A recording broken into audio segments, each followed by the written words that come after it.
क्या कभी एक बंदर पूरे मंदिर को तबाही से बचा सकता है? देखिए, पहली ही नजर में यह बात सुनने पर आपको लगे कि शायद किसी फिल्म की कहानी है, लेकिन साल 1998 में अयोध्या में जो कुछ हुआ वो उत्तर प्रदेश एसटीएफ की फाइलों में दर्ज एक ऐसी सच्ची घटना है जिसने पुलिस वालों से लेकर बम एक्सपर्ट्स तक को हैरान कर दिया था। यह कहानी अयोध्या के हनुमानगढ़ी मंदिर की है, जिस मंदिर के अंदर भारी मात्रा में आरडीएक्स छिपाया गया था। आतंकवादियों का प्लान ऐसा धमाका करने का था जिसमें कुछ ही सेकंड में हजारों लोगों की मौत हो जाती। मंदिर के भीतर श्रद्धालुओं की भारी भीड़ थी। किसी को अंदाजा नहीं था कि उनके बिल्कुल पास मौत टिक टिक कर रही है। सबसे खतरनाक बात यह थी कि पुलिस को इस साजिश की खबर बहुत देर से मिली। जब तक पुलिस यहां पहुंचती तब तक बम का टाइमर चालू हो चुका था और हर गुजरता सेकेंड खतरे को और करीब ला रहा था। एसटीएफ जानती थी कि अगर अगले कुछ पलों में कुछ नहीं हुआ तो अयोध्या में एक ऐसा धमाका बनेगा जो सिर्फ अयोध्या नहीं बल्कि देश को हिलाएगा। क्योंकि अयोध्या सिर्फ एक जगह नहीं है, वो करोड़ों हिंदुओं की आस्था का केंद्र है। लेकिन इस डर के बीच में एक बंदर वहां पहुंचता है और कुछ ही सेकंड बाद वो उस बम के साथ कुछ ऐसा करता है जिसने आतंकवादियों के पूरे प्लान को खत्म कर दिया। और यहीं से सवाल उठता है कि क्या वो सिर्फ एक संयोग था या फिर उस दिन अयोध्या को बचाने सच में कोई ऐसी ताकत आई थी जिसे विज्ञान समझ नहीं पाया। बहुत गहरा सवाल है। आज हम आपको यूपी एसटीएफ के इतिहास में दर्ज उस घटना की पूरी जानकारी देंगे जहां आतंकवादियों के खतरनाक मिशन को एक बंदर ने नाकाम किया। ये कहानी है एक बंदर के अयोध्या को बचाने की। नमस्कार, मैं हूं शुभांकर मिश्रा और बड़ी दिलचस्प कहानी है अयोध्या। आप जानते हैं कि अयोध्या का इंपैक्ट देश में कितना बड़ा है और ये उस दौर की कहानी है जब उत्तर प्रदेश का माहौल भीतर ही भीतर खौल उठा था। सरहद पार बैठे कुछ लोग भारत को चोट देने के लिए अयोध्या को चोट देना चाहते थे। बाबरी मस्जिद विध्वंस के बाद इन आतंकवादियों ने अयोध्या के हनुमानगढ़ी मंदिर को चुना, जहां हर वक्त श्री राम के जयकारे गूंजते हैं। बूढ़े बच्चे परिवार दूर दूर से उम्मीद लेकर आते हैं। जो लोग अयोध्या के नहीं रहने वाले उन्हें हम बता दें कि अयोध्या जब आप जाते हैं तो 3 चीजें मस्ट होती हैं। कभी अगर आप अयोध्या जाएं, पहला, सरयू में आपको स्नान करना होता है। स्नान करने के बाद आप जाते हैं नागेश्वर नाथ मंदिर में जल चढ़ाते हैं, जो भगवान शिव का मंदिर है। वहां से आप जाते हैं हनुमानगढ़ी, टीले वाले हनुमान जी के यहाँ, और फिर आप जाते हैं रामलला के दर्शन करने। दशकों से कहानी ऐसी चल रही थी। आजकल कई लोग सीधे रामलला दर्शन करते हैं, लेकिन ये माना जाता है कि अयोध्या आप जा रहे हैं तो हनुमानगढ़ी आपको जरूर जाना है। और जिस दौर की घटना है उस दौर में हनुमानगढ़ी से अयोध्या रामलला मंदिर जो बहुत दूर नहीं है, लेकिन वहां का रास्ता बड़ा दूर था क्योंकि फौज बहुत तैनात थी, तो अंदर कुछ ले जाना वो लगभग नामुमकिन जैसा था। इसीलिए आतंकवादियों ने दूसरी सबसे प्रसिद्ध जगह हनुमानगढ़ी को निशाना बनाया। आतंकवादियों का प्लान सिर्फ धमाका थोड़ी था। वो जानते थे कि हनुमानगढ़ी की उन सकरी और तंग गलियों में अगर एक पटाखा भी फूटा तो भगदड़ मचेगी और कईयों की मौत हो जाएगी। कुल मिलाकर वो आस्था को लहूलुहान करना चाह रहे थे जिससे देश जुड़ा था। अब इंटेलिजेंस से कड़ियों को जोड़ते हुए यूपी एसटीएफ को जब भनक लगी कि एक पाकिस्तानी कमांडर ने लोकल लड़कों का ब्रेन वॉश करके इस आत्मघाती मिशन पर लगाया। अंबेडकर नगर के एक सुनसान मकान में तबाही का सारा सामान इकट्ठा किया, जिनकी भनक पड़ोसियों तक को नहीं थी। तो फिर यहां से ये पूरी कहानी शुरू होती है।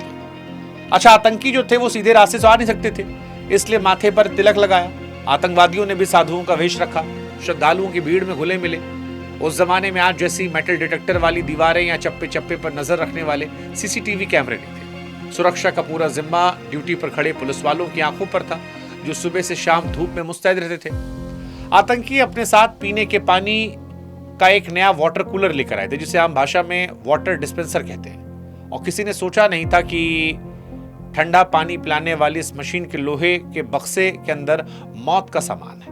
बड़ी चालाकी से उसको ऐसी जगह टिकाया जहां दर्शन करने वाले लोग सबसे ज्यादा दिख रहे थे, और फिर खुद चुपचाप पतली गली से निकल गए।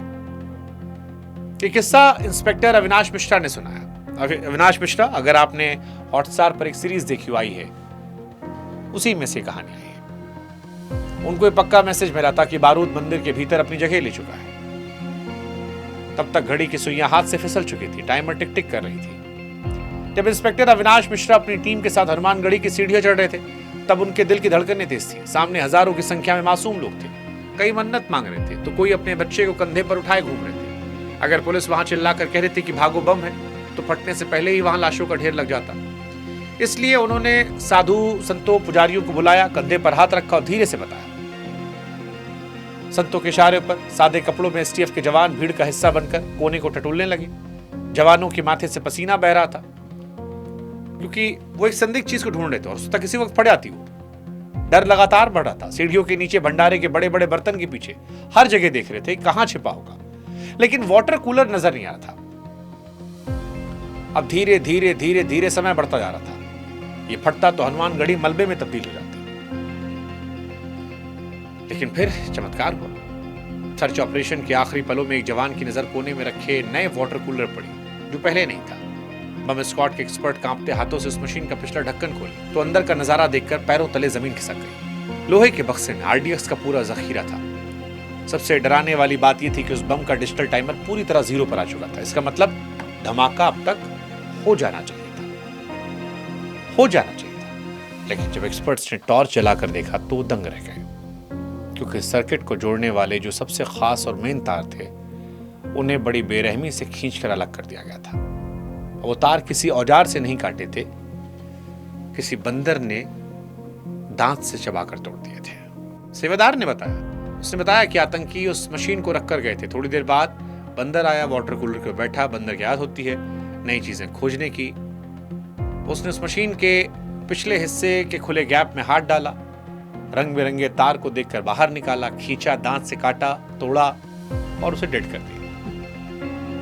अब बॉम्ब एक्सपर्ट बातें बता रहे थे कि अगर वो तार जुड़ा रहता तो उस पूरे इलाके का नामो निशान मिट जाता, लेकिन बंदर मामा ने गायब कर दिया।